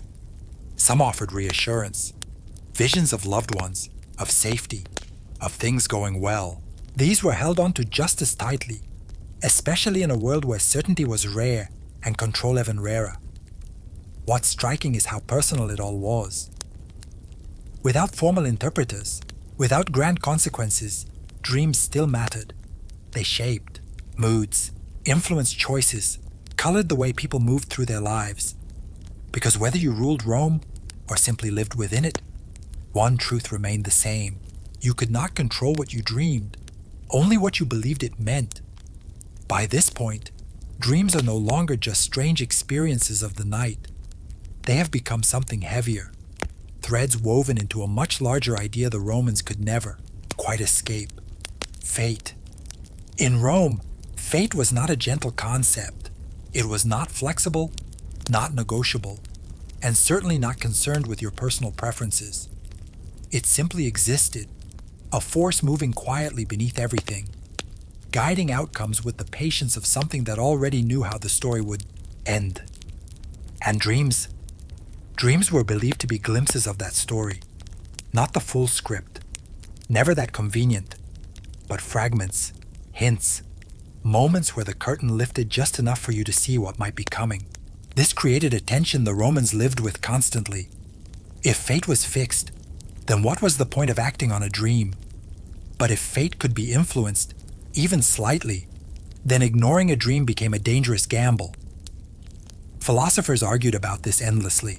Some leaned toward determinism, the idea that everything was already decided, including your reaction to the dream itself. Others held on to the belief that human action still mattered, that recognizing a warning could allow you to adjust your path. In practice, most Romans did not pick a side. They simply lived somewhere in between. A dream might suggest danger ahead. You do not cancel your plans entirely. That would be impractical, but you proceed differently, more cautiously, more aware. You perform a ritual, offer a sacrifice, adjust your timing. Small changes made in the hope that if fate could not be avoided, it might at least be softened. This is where dreams and destiny blurred together, not as opposites, but as partners in an uneasy arrangement. The dream does not replace fate. It reveals something about it, and your response becomes part of the outcome, which leads to a quietly unsettling thought. If a dream warns you of something, and you act because of that warning, did the dream change the future? Or was your reaction always part of what was meant to happen? The Romans never fully answered that question. They didn't need to, because whether fate was fixed or flexible, one thing remains certain. When a dream felt important, you paid attention. By the time morning arrives, the dream is already fading, not dramatically. No sudden disappearance, but slowly, like something retreating just beyond your reach. The images remain but softer. The emotions linger but less sharp. And yet what matters most is not what the dream was, but what you decide to do with it now in Rome. The morning after a dream was its own ritual. You woke, sat with it, turned it over in your mind. Was it clear, confusing, disturbing, comforting? These first moments mattered, because the longer you waited, the less certain everything became. Details slipped, meanings blurred, and a message, if it was one, risked being lost entirely. So, you acted quickly. You told someone, a friend, a family member, a trusted voice.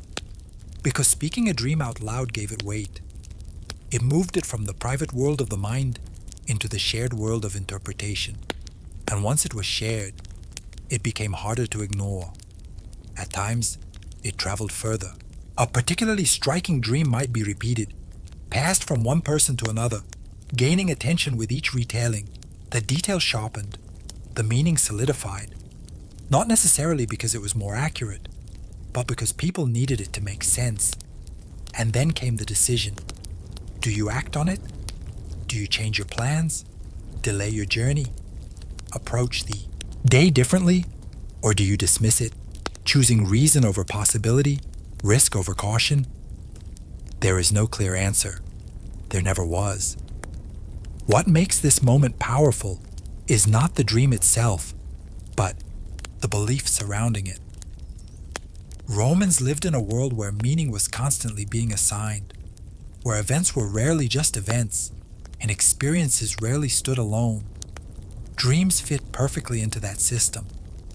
They offered a sense of connection to something larger, something guiding, even if it remained unclear. And that belief had consequences, because once you believe something matters, it begins to influence you quietly at first, then more decisively. A small hesitation here, a different choice there. Over time, these shifts accumulate, shaping outcomes in ways that feel almost intentional. Which brings us to the final uncomfortable truth. Whether dreams truly came from the gods or not almost stops mattering because the Romans believed they did. And belief, persistent, shared, unquestioned belief, has a way of shaping reality just as effectively as any divine message. So the dream fades, the day begins, but its influence remains. There are cities that introduce themselves with noise, walls, gates, soldiers, a general sense of you are now somewhere important.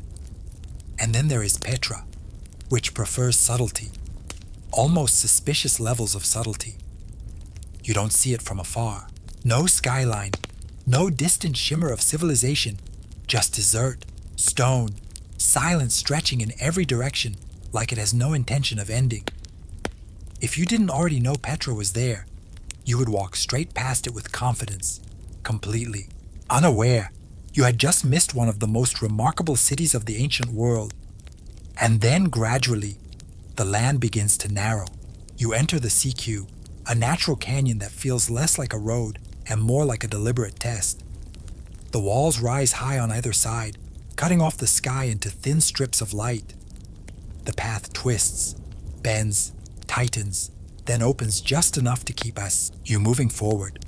There is no straight line, no clear view ahead, only the quiet suggestion that something waits beyond the next turn. The air changes here, cooler, still. Your footsteps echo differently, softened by the stone as if the place itself prefers discretion.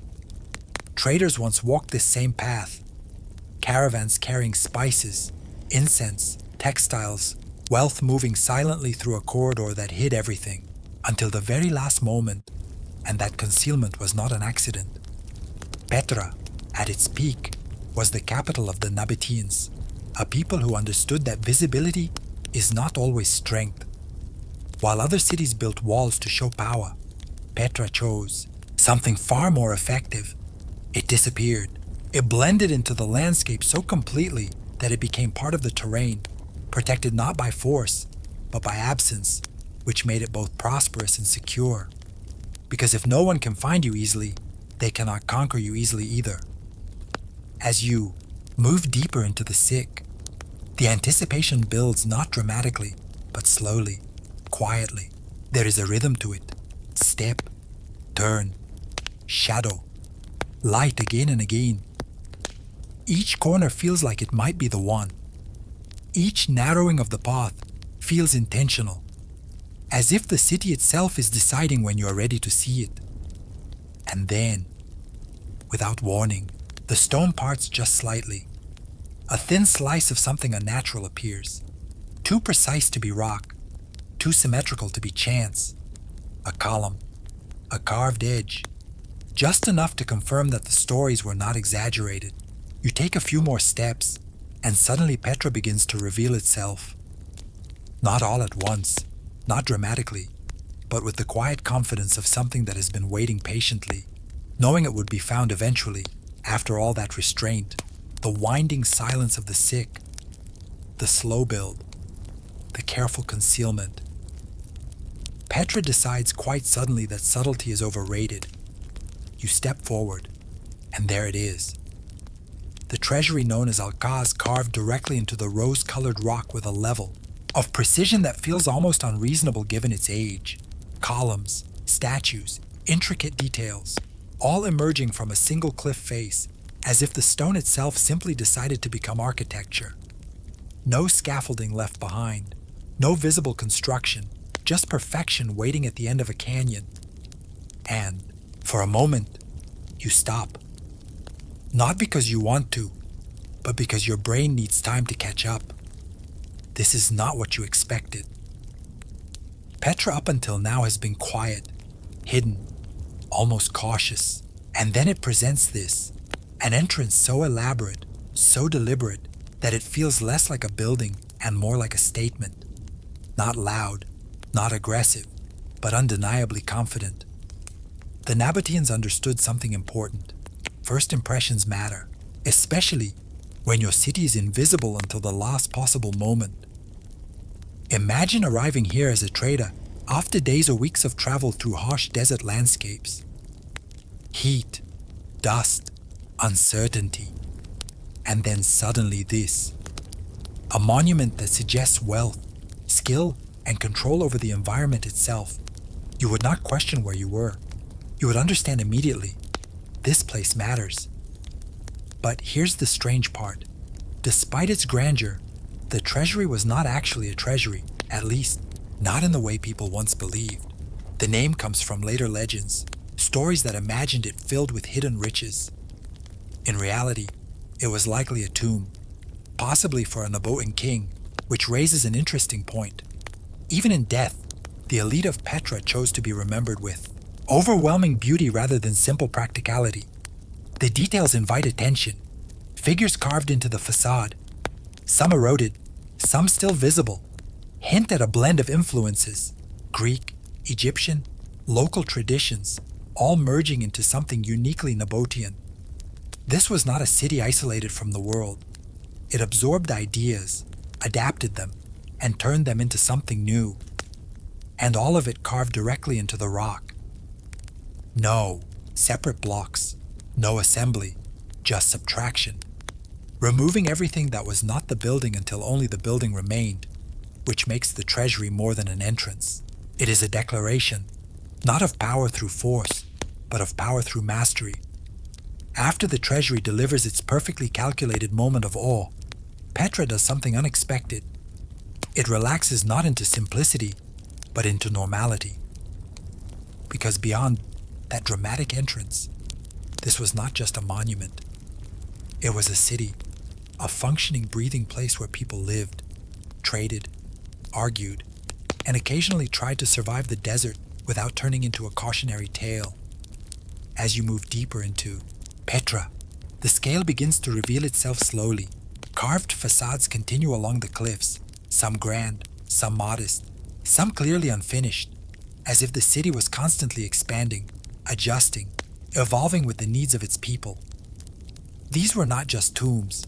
Many served as homes, storage spaces, or administrative areas.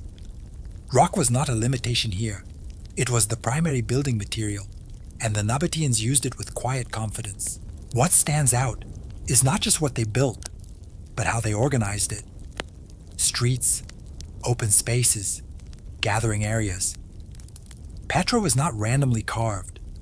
It was planned, thought through, designed to function efficiently despite being embedded in a landscape that most civilizations would have avoided entirely. But the real achievement hides beneath your feet. Water. In a place where rain is rare, and the desert shows very little generosity, Petra somehow managed to support a large population. This was not luck. It was engineering. Channels cut into the rock. Systems carved deep into the ground. Systems designed to capture and store every possible drop of water. Even flash floods, normally destructive, were redirected and controlled, turned from a threat into a resource. It's the kind of system you don't notice at first. There are no dramatic displays, no monuments dedicated to it. But without it, that city simply wouldn't exist. And that's what makes it impressive. Because while the treasury captures your attention, it is this quiet infrastructure that sustained everything behind it. The markets, the homes, the movement of people, all of it depended on an invisible network working constantly in the background. You begin to understand something important. Petra was not just built to impress visitors. It was built to function, to last, to support a complex society in a place that offered very little on its own, which makes its existence feel less like an accident and more like a deliberate act of defiance against the environment itself. Once you move past the carved facades and the quiet brilliance of Petra's engineering, the city reveals its real purpose. It was not built just to exist in the desert. It was built to control it. Because Petra was not isolated by accident. It was positioned with intent, placed directly along the arteries of ancient trade routes that connected Arabia, Egypt, and the Mediterranean world. This was not a city at the edge of civilization. It was a checkpoint within it, and that changed everything. Caravans moved through this region constantly, camels loaded with incense from southern Arabia, spices from distant lands, textiles, precious goods, items that were rare, valuable, and always in demand. These journeys were long, dangerous, and unpredictable, which meant that a secure, well-organized stop along the route was not just convenient, it was essential. Petra became that place. But the Nabateans did not simply offer shelter. They offered control, access to water, protection, storage, negotiation. Every caravan that passed through relied on the city in some way, and in doing so contributed to its wealth, taxes, fees, trade agreements. Money flowed through Petra just as reliably as goods did. And because the city was hidden, protected by its geography and careful design, it was difficult to bypass. You could try to avoid it, but that came with risk. Less water, less security, fewer guarantees.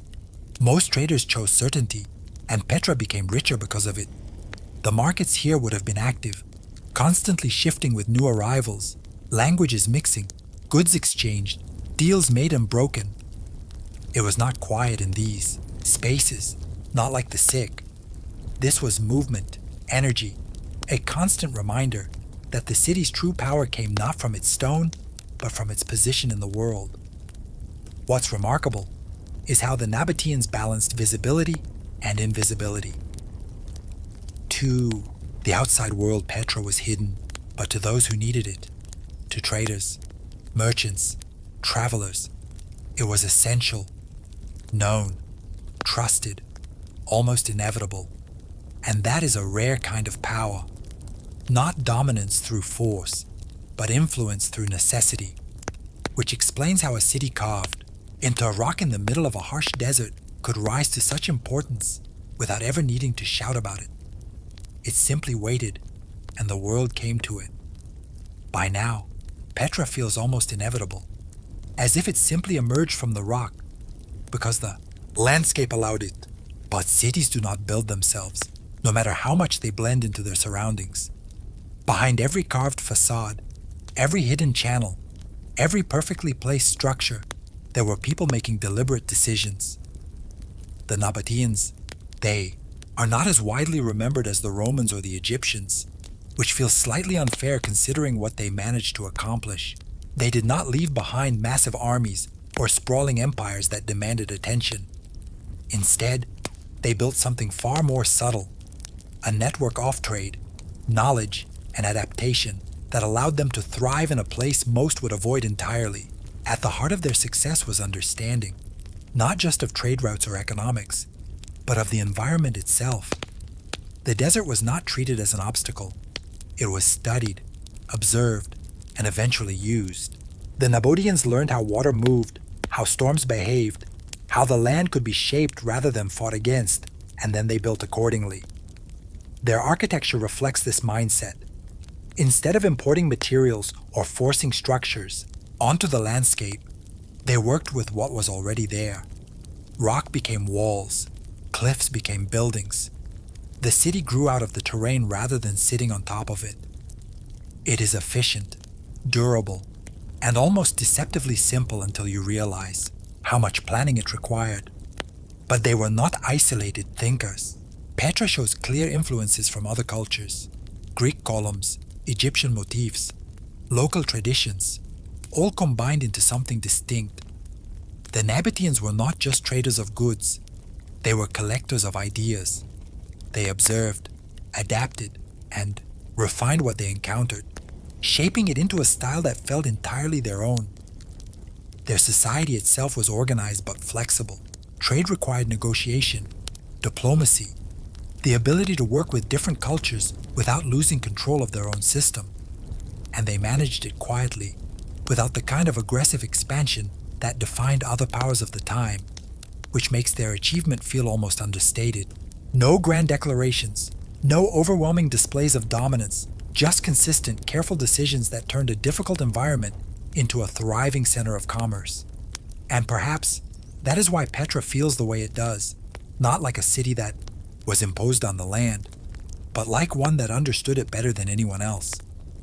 For a long time, Petra existed in a careful balance, wealthy, connected, and just distant enough to remain independent. But history has a habit of introducing Rome into places that are doing perfectly well on their own. By the early 1st century, the expansion of Roman Empire had reached a point where ignoring Petra was no longer practical. Trade routes mattered, stability mattered, and a city that controlled both quietly and effectively was not something Rome preferred to leave outside its system. So in the year 106, under the rule of Trajan, Petra was annexed.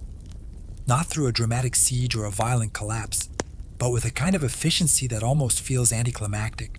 The Nabatean kingdom was absorbed, becoming part of the province of Arabia Petraea. And just like that, the city changed. Not immediately, not visibly at first. The market still functioned. The caravans still arrived. The carved facades remained, untouched. But beneath the surface, the structure shifted. Rome introduced its own systems, roads, administration, a more formalized control over trade. The quiet independence that had defined Petra began to fade into something more regulated. To Rome, this was progress, integration, stability. To Petra, it was something else entirely, because the city's strength had always come from its flexibility, from the Nabateans' ability to adapt quickly, to negotiate, to operate outside rigid control. Under Roman rule, that adaptability had less room to function. Trade still flowed, but it was now part of a much larger network, one that did not rely on Petra in the same way, and that difference mattered. Rome also brought visibility. Roads improved access. Movement increased. The very thing that had protected Petra, its quiet isolation, began to erode. The city was no longer hidden in quite the same way. It was part of something bigger, something more connected, but also less unique. This is not to say Petra declined immediately. It remained active, even prosperous for a time. Roman influence added new layers to the city: architecture, culture, administration. But the shift had begun, because once a place like Petra loses control over its own role in the world, even slightly, the balance changes. And in history, balance rarely returns to what it was. Petra does not fall in a single moment. There is no dramatic collapse, no final battle, no last desperate stand carved into legend. Instead, it does something far more unsettling. It slowly becomes less necessary. And in history, irrelevance is often more fatal than destruction. After its incorporation into the Roman Empire, Petra continues to function. Caravans still pass through. Markets still operate. The city remains active, alive, even productive. But something subtle begins to shift beneath the surface. Trade routes change. This is not a sudden decision, but a gradual evolution. Maritime trade begins to expand, offering faster, more direct routes for goods that once relied on long overland journeys. Ships carry spices, incense, and luxury items across open water, bypassing the desert entirely, What once took weeks by caravan can now be achieved with greater efficiency at sea. And Petra, built on controlling those land routes, begins to feel the impact. Fewer caravans arrive, not dramatically fewer at first, just enough to be noticed. A delay here, a smaller shipment there. Traders begin to choose alternative paths. Not because Petra has failed, but because the world has changed around it. The city adjusts as it always has. It continues to operate, continues to serve those who still pass through. But the rhythm is different now, slower, less certain. The constant flow that once defined Petra becomes irregular, unpredictable. Then come the earthquakes.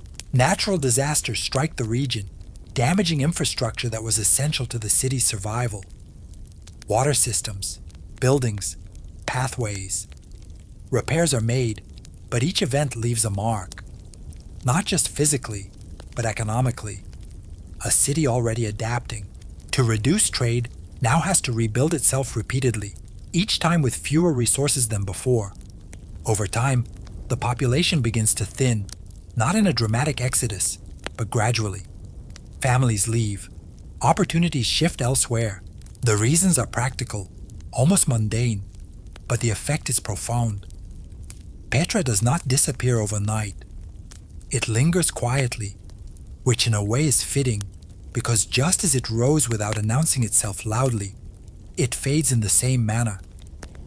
Without spectacle, without finality, a city once essential slowly becomes optional, then forgotten, and eventually the silence that once protected it becomes something else entirely. Absence. Once Petra fades from necessity, it begins its second transformation from a place into a story. For centuries, Petra does not vanish completely. It lingers in fragments of memory, in local knowledge, in whispers carried through generations. The people living in the region know it exists. They pass by it. They live near it. But to the wider world, the city slips out of awareness almost entirely. And this is where things become interesting. Because when a place disappears from common knowledge, it does not simply stop existing. It changes form. It becomes legend. A rumored city carved into rock. A hidden place filled with ancient structures, possibly treasure, possibly danger, depending on who is telling the story. Details shift. Exaggerations grow. Reality softens at the edges. And for a long time, that is enough. Petra exists as something half remembered, half imagined, not quite real, not quite lost, just distant enough to feel unreal until the early 19th century, when a man named Johann Ludwig Burckhardt decides that rumors are not enough. Disguised as a traveler moving carefully through the region, he hears the same stories others have heard. But unlike most, he chooses to follow them. What he finds is not a legend. It is a city still there, still carved into stone, still standing with the same quiet presence it always had. The Sikh still winds its way inward. The treasury still waits at the end of it. The structures remain, worn by time, but unmistakably real. And suddenly, Petra returns to the world. Not as it once was, not as a center of trade or power, but as a discovery, a place to be studied, explored, documented, a reminder that entire cities can exist beyond the edges of collective memory, waiting patiently for someone to look again. But here is the strange part. Even after being rediscovered, Petra does not lose its sense of mystery. If anything, it gains more because now we can see it clearly and still not fully understand it. How it functioned so efficiently, how it remained hidden for so long, how it balanced visibility and invisibility so perfectly. It is no longer lost, but it is not entirely explained either. Now that Petra has been found again, studied, photographed, and placed firmly back on the map, you might expect the mystery to disappear. It doesn't. Because standing in Petra today, what strikes you is not just what remains, but what doesn't. The stone is still there, of course. The treasury still rises from the cliff with the same quiet confidence. The Sikh still guides you inward, controlling your perspective as precisely as it did centuries ago. The carved facades still catch the light, shifting from soft pink to deep red depending on the hour, as if the city itself refuses to settle on a single identity. But the people are gone, and that absence changes everything. What was once a functioning city, a place of noise, trade, negotiation routine is now silent. The markets no longer move. The water systems no longer sustain daily life. The decisions, the conversations, the small moments that once defined Petra have all disappeared, leaving behind only the structure that held them. It creates a strange illusion. From a distance, Petra feels permanent, solid, unchanging. Carved into stone, it looks like something that could never truly vanish. And yet, the very reason it existed, the network of trade, the movement of goods, the presence of people, was far more fragile than the rock itself, which means the city did not fail because its walls collapsed. It faded because the world around it changed, trade routes shifted, priorities moved.